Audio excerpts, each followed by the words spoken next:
वैश्विक आतंकवाद पर बोलते हुए परमार्थ निकेतन के स्वामी चिदानंद जी महाराज जी ने कहा कि ईश्वर तो प्रार्थना से नहीं किसी की सहायता करके मिलता है, इसलिए कोई भी तरह का आतंकवाद या दूसरे को नुकसान पहुंचाना बड़ा अन्याय है। ये सब इसीलिए है कि जब व्यक्ति केवल कलेक्शन के पीछे भागता है तो पावर भी एक कलेक्शन है, कंट्रोल है, तो कनेक्शन टूट जाता है।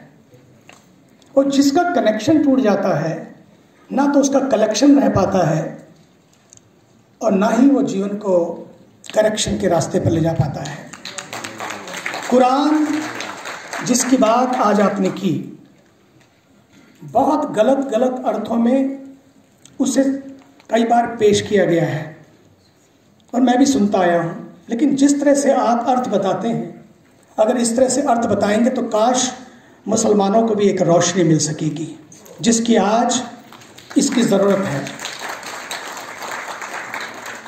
बात ISIS की हो या बात किसी कसाब की हो, लेकिन उसके साथ हम कलाम की बात क्यों नहीं करते?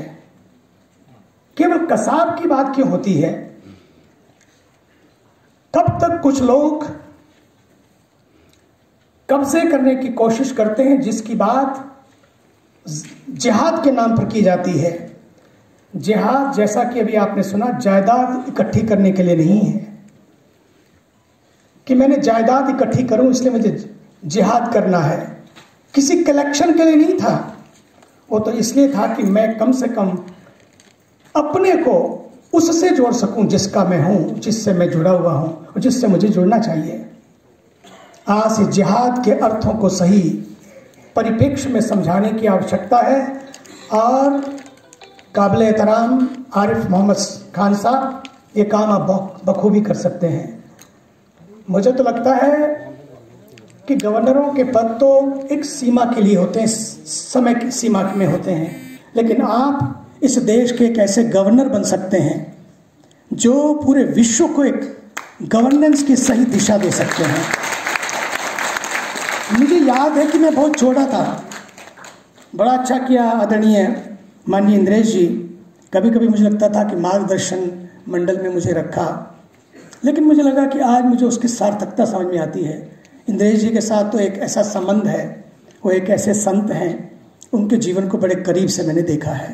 लेकिन आज अपने अन्य जो बहुत ही करीब बैठ के जिनके साथ बैठे थे, कई जगह सुनने का मिलने का अवसर मिला, ऐसे मार्गदर्शक को इस संस्था का पाकर मुझे भी गौरव महसूस होता है, अनुभव होता है।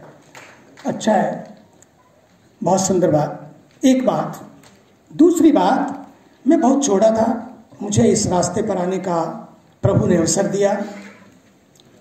8 साल की उम्र में कुछ ऐसा मिला, 1 साल के मौन के बाद मुझे इस रास्ते पर प्रभु ने लाया। जंगल में रहने का मौका मिला। जंगल से जब मैं वापस आया तो मैंने आते ही अपने स्वामी जी से ऋषिकेश में परमार्थ निकेतन में प्रश्न किया। मैंने कहा, what next? You have given me this initiation, the technique of meditation and introspection, what next? मुझे बड़ी प्यारी बात उन्होंने कही जो मैं कभी नहीं भूलता हूं। उन्होंने कहा, मैंने कहा कि अब कोई एडवांस कोर्स हो तो मुझे बताएं कि अब इसका अगला एडवांस कोर्स क्या है जंगल से आने के बाद। उन्होंने कहा कि मंदिर मत जाओ, ले ये पहला कोर्स, एडवांस कोर्स।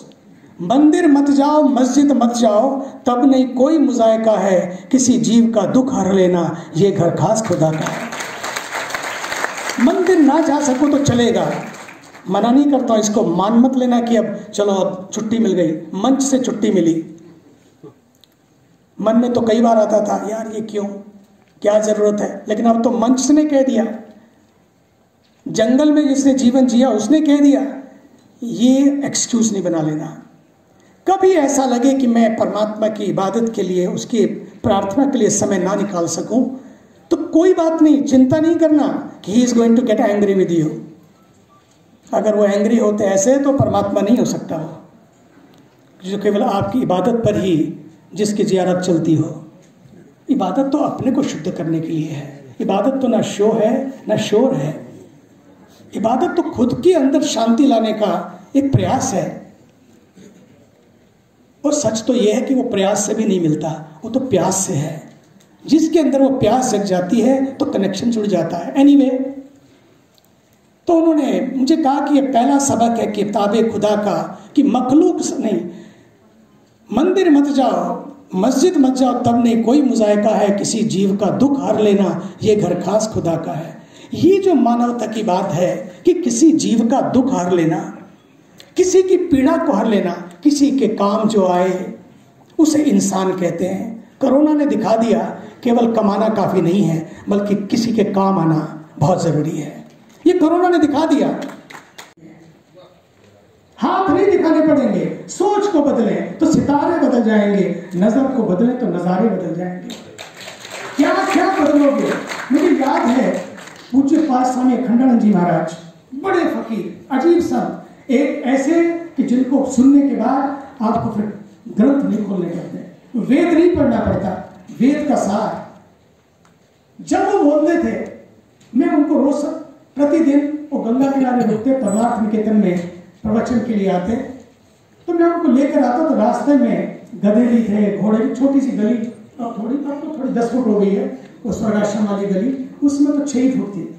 उसमें गधे भी होते, घोड़े भी होते, खच्चर भी होते, गौएं भी होती, क्योंकि वही एक रास्ता था। कुछ चलता नहीं था, सड़क थी नहीं, बोट चलती नहीं थी, पुल से होके आना पड़ता था, और पुल पैदल के लिए था, कोई रास्ता ही नहीं था। तो वो घोड़े, खच्चर और ये सारे, उसमें गौएं भी घूमती, आज भी घूमती हैं। तो जब मैं, क्योंकि बड़े संत होते, तो मैं छोटा सा था, तो मैं उनको लेके आता था आगे आगे चलते चलते। तो मैं धीरे धीरे गौओं को हटाता, कभी घोड़ों को हटाता, कभी खच्चर को हटाता, कभी गधों को हटाता। जब मैं हटाता तो एक दिन देखा उन्होंने, तीसरे दिन बोले देखो किस किस को हटाओगे, कब तक हटाते रहोगे, अपना रास्ता बना के निकलते चले जाओ। यहाँ घोड़े भी हैं, गधे भी हैं, खच्चर भी हैं, गौएं भी हैं शरीफ लोग। किस किस से बचोगे, किस किस से रास्ता निकालोगे? बस, और यही सब छोटी छोटी बातें हैं कि बोलो जीवन कैसा है, जैसा बना लो वैसा है। चाहे इसको स्वर्ग बना लो, चाहे इसको नरक बना लो, बोलो जीवन कैसा है, जैसा बना लो वैसा। What is life? Life is